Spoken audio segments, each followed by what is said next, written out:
Creative babble.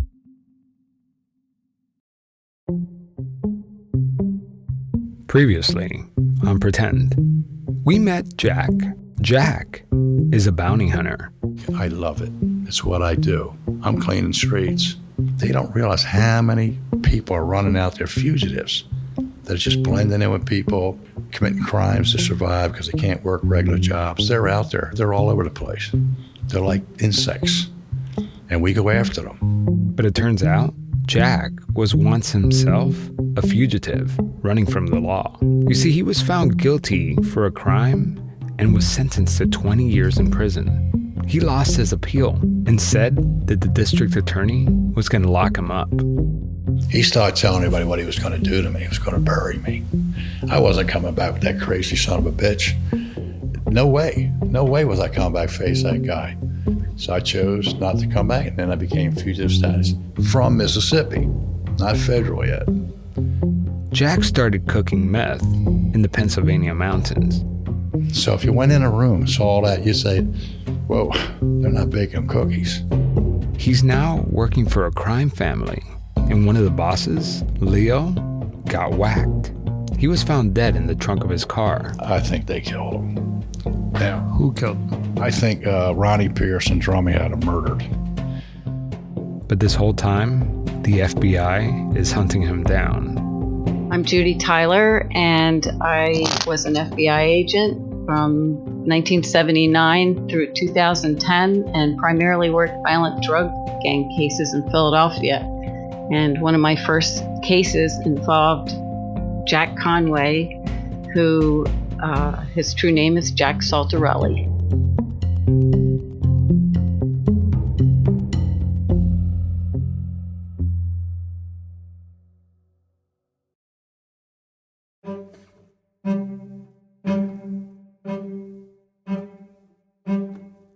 You know, a big part of your story now is chasing fugitives. Right. You've been a fugitive, but like even as a kid, you know, you've been running. Right. Oh, I've been running all my life. I don't know if I ever really knew what it was I was running from. I know today, but I've been running all my life. I've also been living a lie. Because of what I've done, I've had to live a lot of lies since.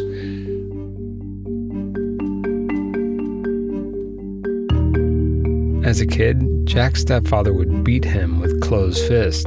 After so many beatings, I remember one time he laid me across, we had these little linoleum kitchen chairs, made me strip down, and he beat me with his belt from my shoulders to the bottom of my legs. He couldn't aim straight, he was drunk. And he beat me, I had welts, I couldn't move. I couldn't put clothes on. I looked like raw bacon. So my mother lost all her teeth. He broke almost every bone in her face over beatings. She had bruises and came back. I remember seeing her for the first time with false teeth. She didn't look like the same person.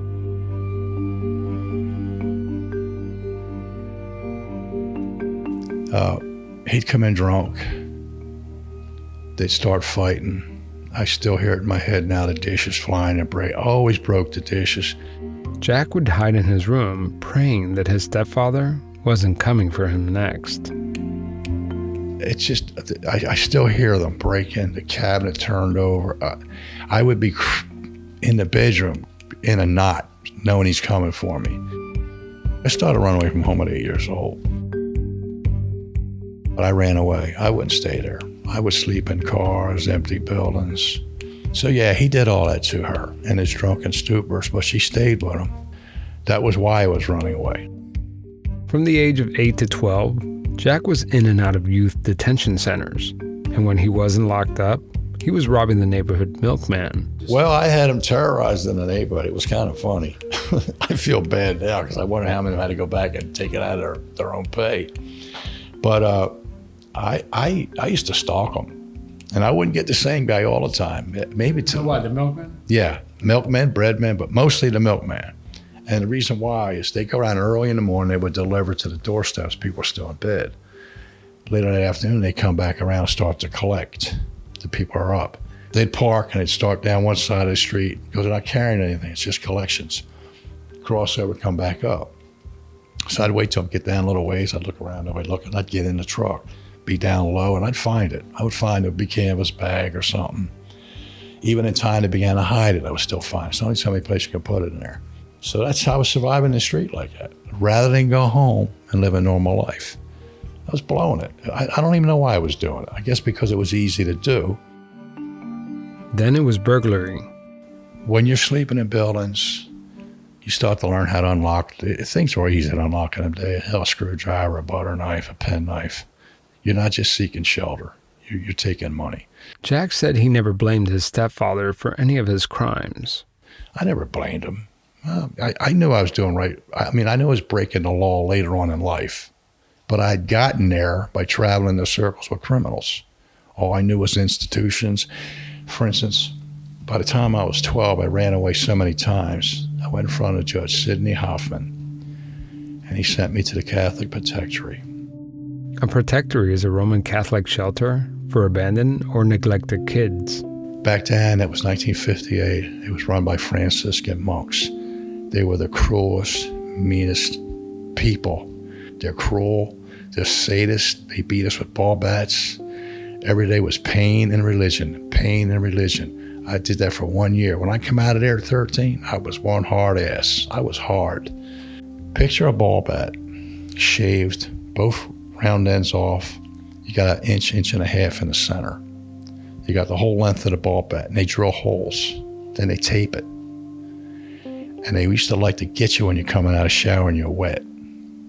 And the slightest little thing like talking in line, snickering, anything. If he can't get you then and deal with you, he gets you later.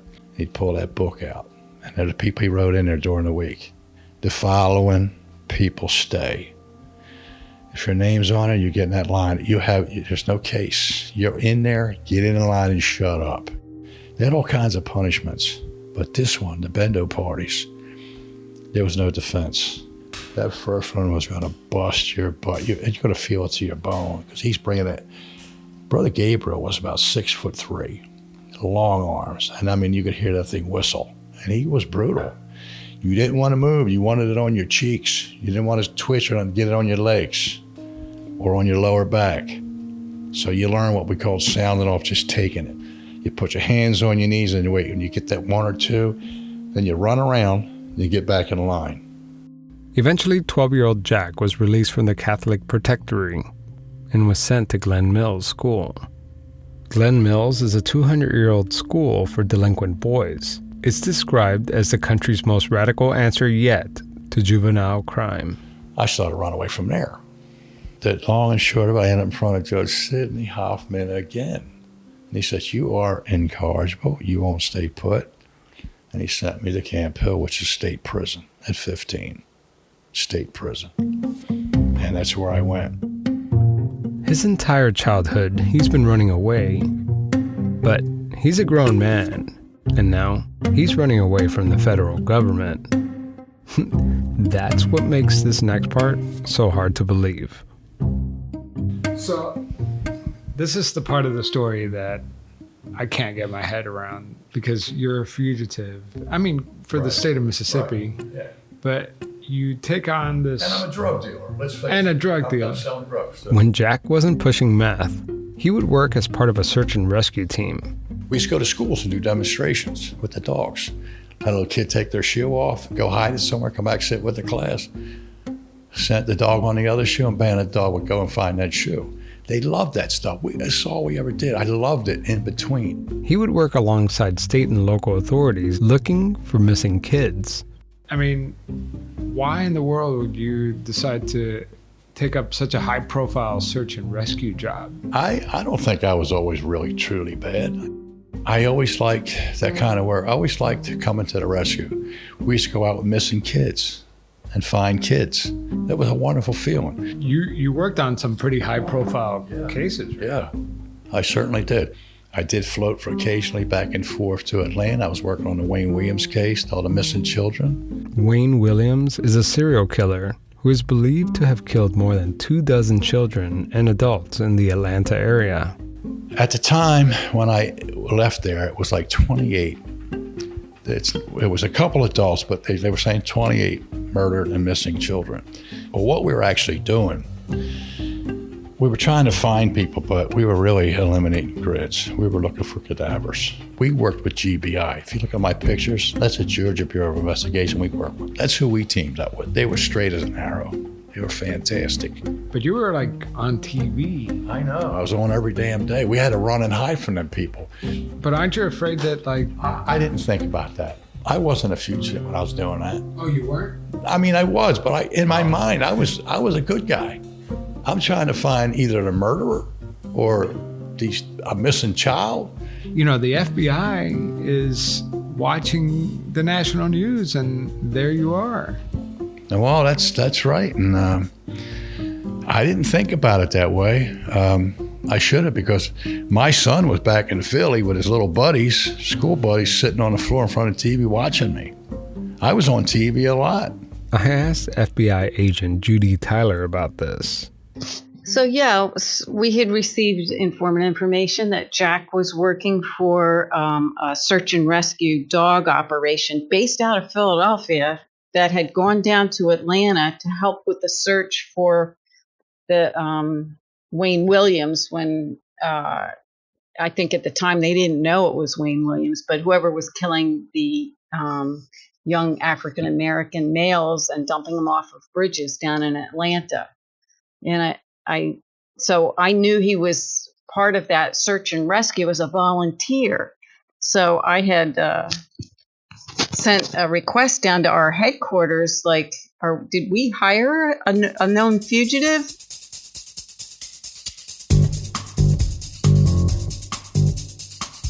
So the FBI sent someone down to Atlanta to investigate and find Jack. So I'm in my room, the doors are open. I'm laying on the floor and I'm doing tricep extensions with weights, and two guys walk in. I know now one must have been a Fed and one was a detective.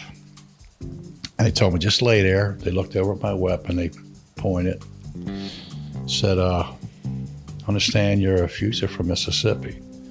Well, I had my new idea. I said, fugitive from Mississippi? Well, damn Mississippi, I'm from Philadelphia. You have any idea? I said, right up there. My wallet was up, ready, opened up, went through it, called it in. They were looking for Jack Conway, not Jack Saltarelli. Came back negative. Well, we're sorry. We just heard something about a K-9 guy. I said, well, there's a lot of K-9 guys running around here, all kind of volunteers. I said, I'm from Philadelphia. When I heard that damn elevator shut, I was down that exit, man. My car was parked out back anyway. I took what I could carry and clothes. I was gone. When Jack wasn't doing search and rescue, he would return to the Pennsylvania mountains to cook meth.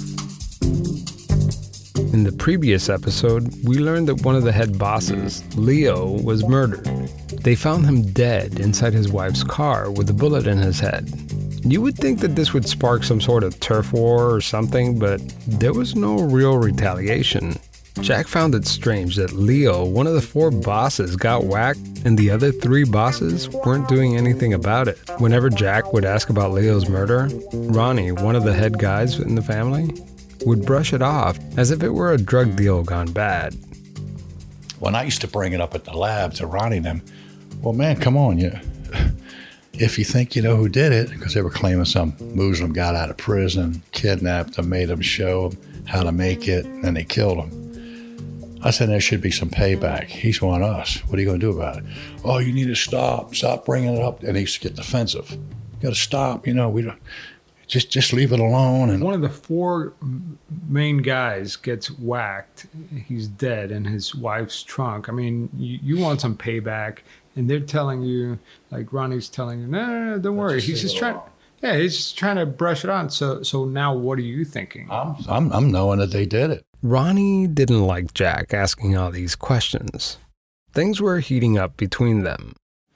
So he's bitching about all the heat they got from the feds because of me. One day, back in the mountain meth lab, Jack got the feeling that something was up. Things were just not adding up. I saw the writing on the wall. I'm up in the lab and a big old Ryder rental truck pulls up. Dennis DeLuca, ex-cop, one of our workers, pulls up. Come on, Bojack, need to help me load all the equipment. I said, what's going on?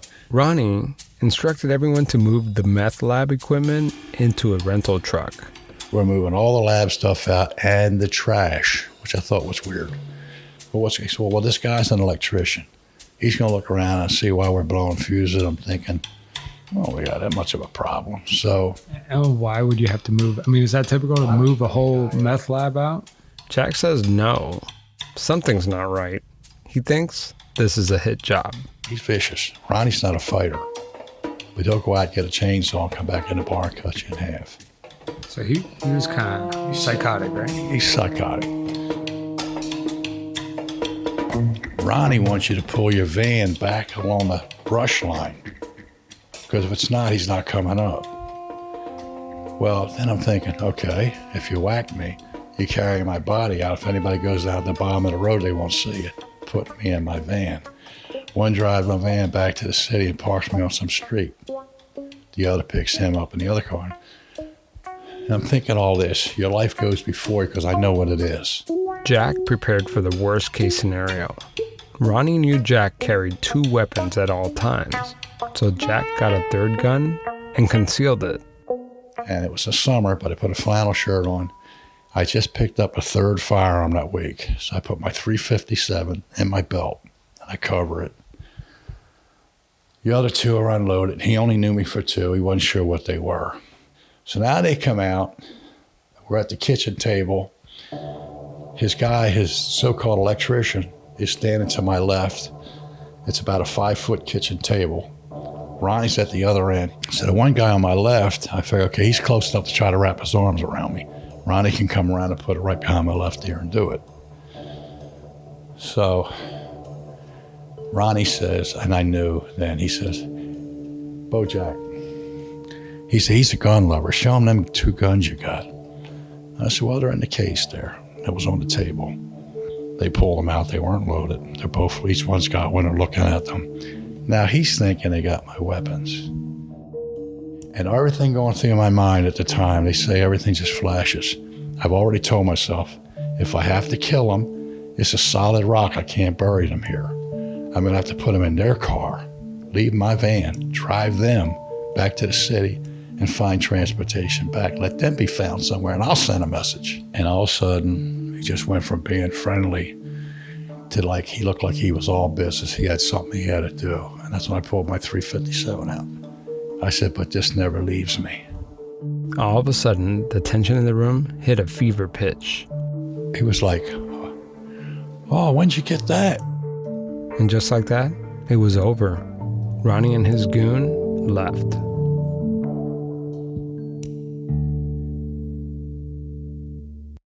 So they failed to take out Jack this time, but he knew it was only a matter of time for them to return. To make matters worse, Jack's wife stopped visiting him. My own wife, I was hearing all the stories about her carrying on me. Jack knew that she was cheating on him. Their marriage was basically falling apart, and he felt like his son was being neglected. So my biggest concern at that time was my son. I lived for my son. She's out drunk. She was an alcoholic. God knows who she's coming home with. The stories were terrible. She had stopped coming. She was too interested in partying, but I would see my son. So I knew that that was a done deal. I was divorcing her if I had ever had a chance to change my life with it. This was no way to raise a family. Everything in your life is kind of falling apart, right? Yeah. You're a fugitive not only in Mississippi, you're a fugitive at a federal level too. Right.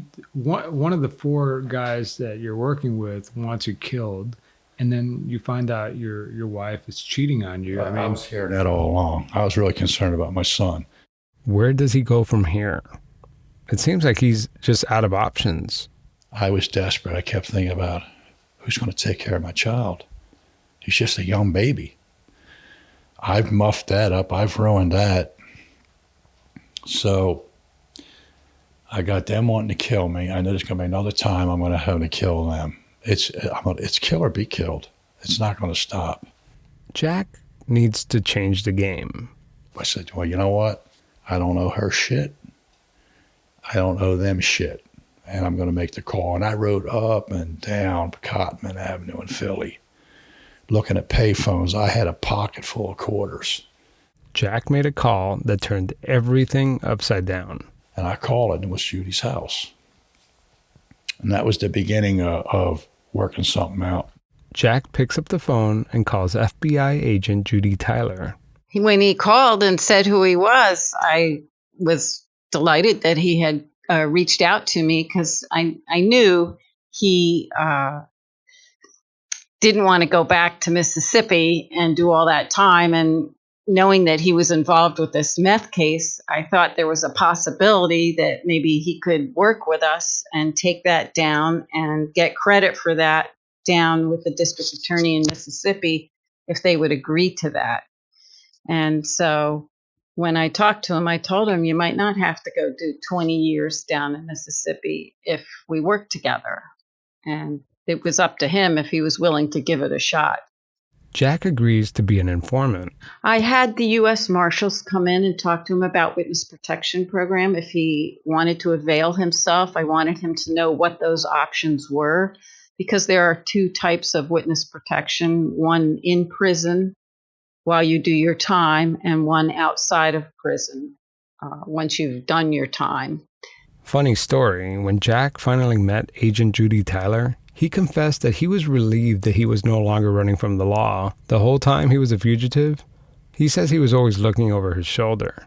And I remember him telling me it had gotten to the point where he knew I was a blonde female, but didn't know what I looked like. And every time he was eating in a restaurant, every blonde, he would look and think, is that her? And it was just hard being a fugitive, always wondering, is this the day, you know?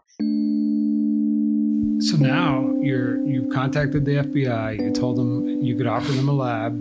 What's the plan? Well, the plan was we had to wait for them to come back with the equipment. By them, Jack means Ronnie and crew. He needs to do one last cook with them to set up the sting. And while we were waiting, we were getting all the other stuff done. I had to come to Mississippi to get that bond fixed. I had to come back legal. So I came down to Mississippi, got a new bond, got everything squared away so I'm legal to go back. I'm not a fugitive anymore. The judge, everybody worked it out. Jack takes Agent Judy Tyler and Clyde Whitson to the mountain meth lab. The equipment was back, and from the looks of it, someone already had made a cook and left a big mess behind. I said, let me go in and show you something. I came back, they didn't wash none. They left it for me. So that was my question while reading this. Wouldn't that be enough to get them? I mean, why go through the trouble of doing a cook, one last cook? Like, what if like you said, they had like all the ingredients, and if you add them all together? No, you got to know when to go in. You got to have somebody in there. If you want to prove manufacturing, you want it from start to finish. If you go in and they're all done, they just got a pound on the table, you got possession. You want to go in while they got a batch cooking and there's a finished product on the table, and that's how we planned it. So the FBI waits until they ask Jack to do a new cook.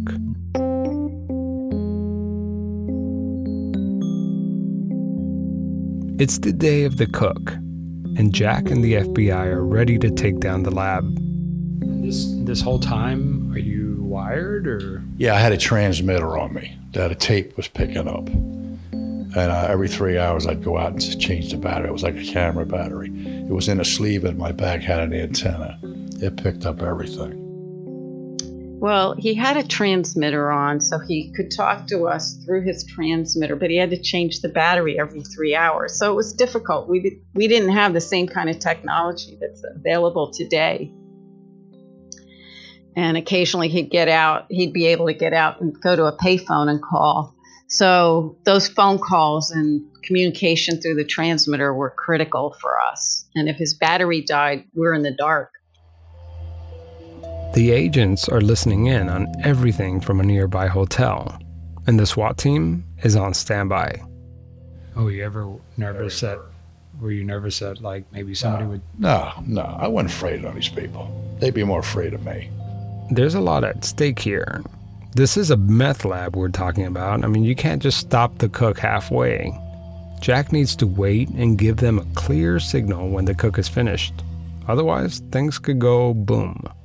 So now we know we're going to do the cook. I let them know. And We're figuring on 20 hours because we're figuring from the time it cooks. The first cook went bad, so they had to start all over again.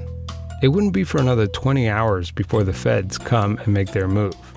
They actually went on foot across the backside of the mountain because this house was on the top of a mountain, basically, with a long driveway leading up to it. And if you drove up, they'd hear and see you coming. And then we had a SWAT team that had to come over the back of the mountain to surround the house for the takedown. So, and the takedown couldn't take place until Jack gave the okay that the meth is actually made and in progress now. And that took a long time. I went out in the garage today. We got a finished product on the table and a batch working. So something like that, similar. And I knew it was going to be any minute, so I told myself I'm going back in. I'm going to stand in the door of the cook room to block anybody from trying to run and spill it over. I will have white painter pants on and a blue jacket. So the SWAT team came on the back side of the house through the snow and then surrounded the house to go in. It was only seconds later I heard FBI. But what do you do now, man? I mean, because, like, where's Mike? Where's all these guys? I mean, do they know you're involved, or? Well, no, they don't know yet. Well, I didn't get up there till the scene was secured for evidence processing by the chemists and DEA, and we got the people out of there right away. I think once they went in and got them, I took custody of Jack because we had other work to do beyond the actual processing of the scene. Jack's job isn't finished. Now he has to call the bosses and tell them what went down, and hopefully in the process, get them to implicate themselves on tape. So there was a team that did the evidence recovery, and they took care of that while we took Jack, and Jack had recorded calls to make to people, and then he took down a couple of other people following the arrests at the lab. So I called Drummy, and I tell John, I said, John, I play it up. I say, get off your house phone, go to a phone somewhere and call me back at this number. We got problems. Well, he leaves the house and he calls me. He's calling me at the hotel. They got it wired. What's going on? I said, the labs have been raided. FBI. He's going, what? Who all was there? I'm naming all the names. So he's making sure who all was there. I said, you might want to let Ronnie know. And I'm starting naming names and this, that, and the other. And just, you don't know if they're coming looking for you, what's going on. And he's admitting all kind of shit. He's in deep. I got him good. So he's implicating everybody. Did he ever ask you, like, weren't you in there? Like, how do you know? I told him I went to pick up money. And when I came back, thank God I wasn't up. He said, how you know at the feds? I said, they had that blue jackets on with the FBI. I said, they kept moving traffic, telling us to keep moving. I said, I was scared shitless. The FBI has everything they need. Receipts for the equipment, their signatures, the product from start to finish. This case was solid. I think it was 8 or 9 people were arrested that day. We had all the cooks. Then Jack had a couple of other deliveries to make, 2 other ones. And then the 3 guys down in Philadelphia were picked up afterwards. I asked Jack if Ronnie Pierce and the other bosses ever found out he ratted on them. The answer is yes. Did you ever find out? I mean, did they ever get out of prison? No, they're out, but they did some time. But I don't think they did real hard time. They had the best lawyers that Philadelphia had to offer. And, I mean, do you ever worry, let bygones be bygones? Well, while I was down here, I got a call one day that Frank the Beard gave me my address. The feds warned Jack that he may be in trouble. I get a call to go down to the federal building. They told me, again, that there's a contract on me. They know where I live in Mississippi. The marshals already scooped me up if I want. And I told them, forget about it. They want to come, let them come. Let them bring it. Feds got ears everywhere. They know what's going on. There's not much they don't know. And they warned me. They have to warn you. I turned down the Marshal Service. I could have went into a Marshal Service any time and let them take care of me the rest of my life. I wouldn't even have to worry about a job. But I don't run from these creeps. I'm not afraid of them. They want to bring it on, I'll just do the best I can. I've been dealing with them all my life. I have no fear. I have no fear. A man dies one death, a coward dies many. I have no fear. You know, they want to bring it on, they can bring it on. They know who I am. They know how I am. They better not make a mistake. So you could have stopped there, right? But your relationship with the FBI continued. Yeah, we were pretty good friends. And so what we did is they had a party for me, a pool party. And they got a sign up on one of my pictures that's "Goodbye, Jack." And then right beside it's got a sign, "Welcome back, Jack." It was while we were there that they decided to ask me, Bob Orwell, who was the head of the task force, the prosecutor, asked me to stay and teach them guys a few things. So I said, yeah, sure. I hadn't left yet, absolutely. So I took on that assignment of kind of like an instructor in a way. I did up staying, working with them on going to the club, teaching them how to act, how to buy, the lingo, because a lot of them were just straight up detectives. So I ended up with a time served. Time served, no probation, no tie-in with the courts. I'm not on paper, I'm a free man. John Saltarelli is a free man. And they ruined that.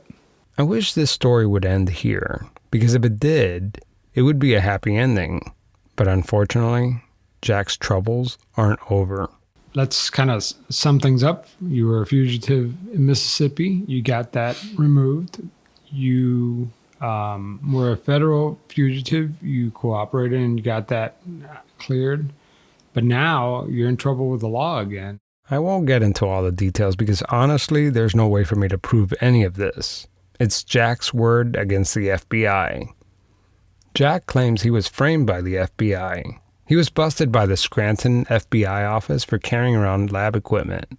This was equipment that Jack says he was using while working with the Philadelphia FBI division.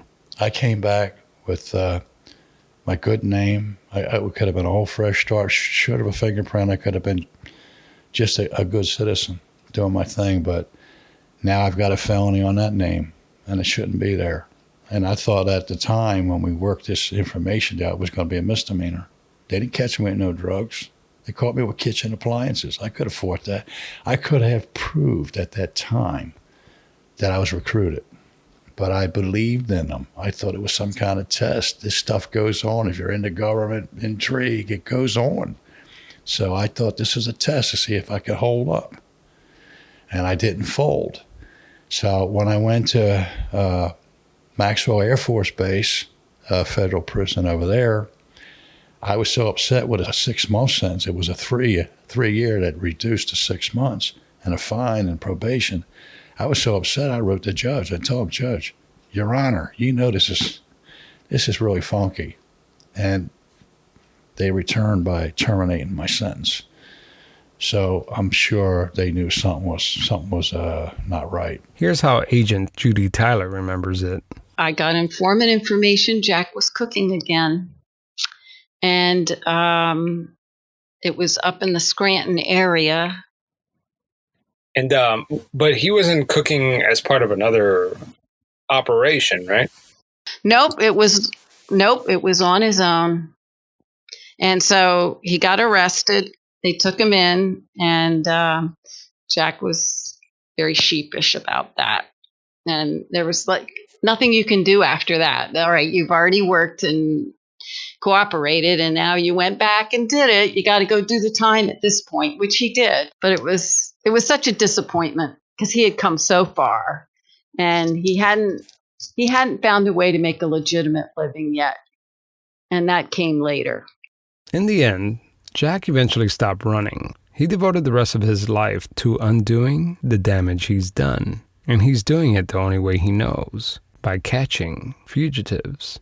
And, you know, it's kind of ironic what he does for a living now, right? Very ironic. And for the longest time, I couldn't believe that he could do that as a convicted felon. But they had hearings on it, and he always used non-lethal force. But I'm sure when he goes in to make an arrest, he has armed law enforcement with him.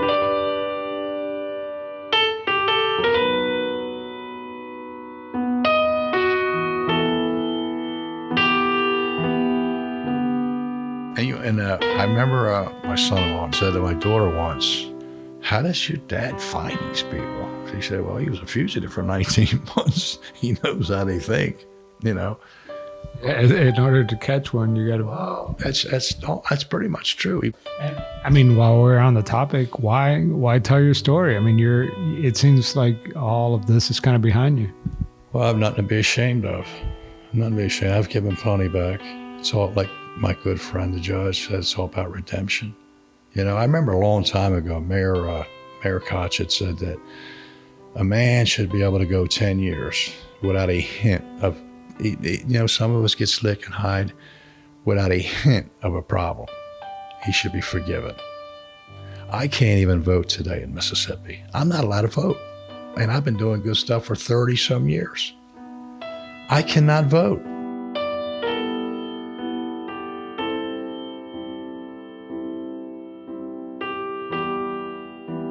I look back now, it wasn't a life. It wasn't a life. They were wasted years I'll never get back. But would I change them?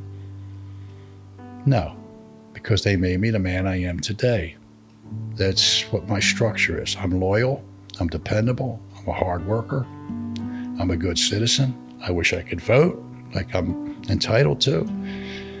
But I've been spending the last 30 plus years giving back. And if that's not good enough, I don't know what else I can do.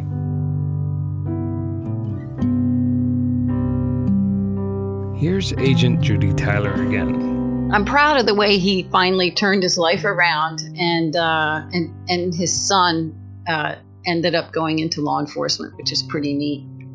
But no, I've given enough years back now, and it's about redemption. You know, at some point, I'm just trying to earn my wings to get to heaven. Every time I do a good act, I feel that lump on my back growing. That's all. I'm just trying to do the right thing and leave something decent behind.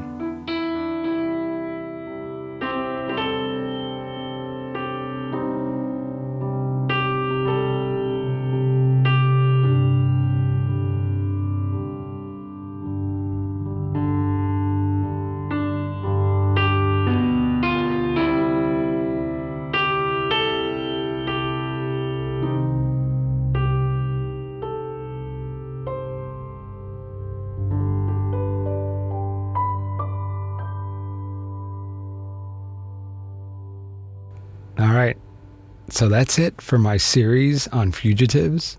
I might revisit this topic in the future, but for now, it's time to switch gears.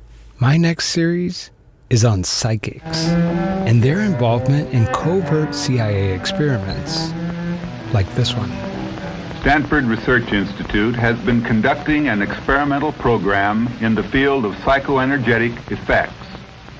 We do not seek only to add to a catalog of interesting events. Rather, the purpose is to apply objective scientific analysis in the study of these reported phenomena to determine whether... This is Uri Geller, one of the self-proclaimed psychics who took part in the secret CIA study. What did you suspect at the time that they wanted to do with your abilities? They wanted to see if my mind can trigger a nuclear bomb. Could you, trigger a nuclear bomb with your mind? I don't want to go there. And if you want to listen early, join Patreon. I will be posting those episodes there first. Speaking of Patreon, I want to thank all of you who support the show, like Catherine Williams. Your contributions made the Bounty Hunter series possible. Without your help, I could have never afforded the travel expenses required to get these stories. It's a win-win for everyone. You're funding the show, plus you get early access. If you'd like to chip in and listen to the next episode, it's available right now. Go to pretendradio.org and click the donate button. Also, I know I've been talking about this for a while, but it's almost here. The True Crime Podcast Festival is taking place in Chicago on July 13th. It's going to be a blast. I've been asked to speak on a panel to discuss how I find my stories.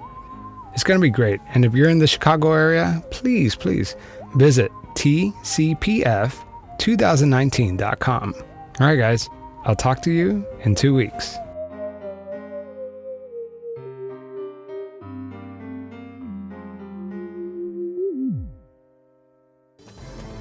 Diabolical, vengeance, betrayal, bad hair, leaning. Hi everyone, this is Kimberly. And this is Katie. And we have a weekly podcast called A Date with Dateline, a recap of Dateline episodes. We talk about important issues like grainy surveillance footage, cell phone towers, Andrea Canning's white jeans, and Mankey's hankies. We delve into the details of any victim who's ever loved life or lit up a room. So find us on Twitter, Instagram, Facebook, and iTunes to make A Date with Dateline. And remember, don't watch alone. A Date with Dateline is a podcast hosted by two professional amateur true crime TV experts with no formal training but evidence lockers filled with snark and uninformed opinions. Creative back.